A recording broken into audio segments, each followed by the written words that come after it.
The rich are getting richer. By 2014, the combined wealth of the 1,000 richest people in the UK had risen to £519 billion, a 55% rise in just 4 years. And these were the same 4 years in which most other people in the UK became poorer, in which food banks became normal, in which evictions rose, and life expectancies of elderly women fell. Just spreading that rise over every family living in the UK would have made each more than £6,000 better off, although the very rich wouldn't have noticed that rise.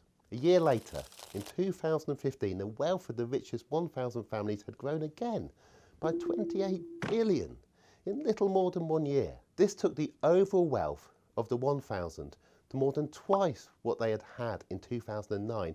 They doubled their money in just 6 years.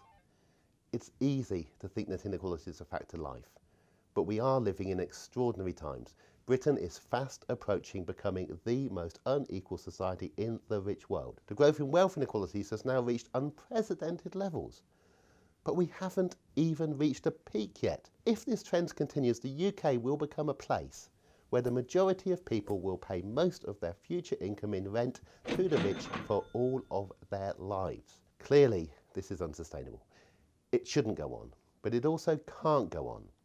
One reason the super rich have done so well recently is that there are so many more people to exploit worldwide. But the global population under age 25 is falling rapidly. Soon there won't be ever-expanding markets for the companies the rich invest in to profit from so easily. But what can be done in the meantime? One option is to reform how we tax property. At the moment, the poor pay a far higher proportion of their income in property tax than the very wealthy. Making this tax more reasonable would raise a huge amount of money for public spending which needs to move towards the European average, just for UK society to function in a more humane way.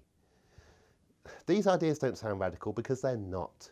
Even the best off in society are better off when that society is more fair, not heading towards becoming the most unequal society in the affluent world. There are basic economic principles that everybody knows, but no one is ever allowed to talk about. Today I want to talk about one.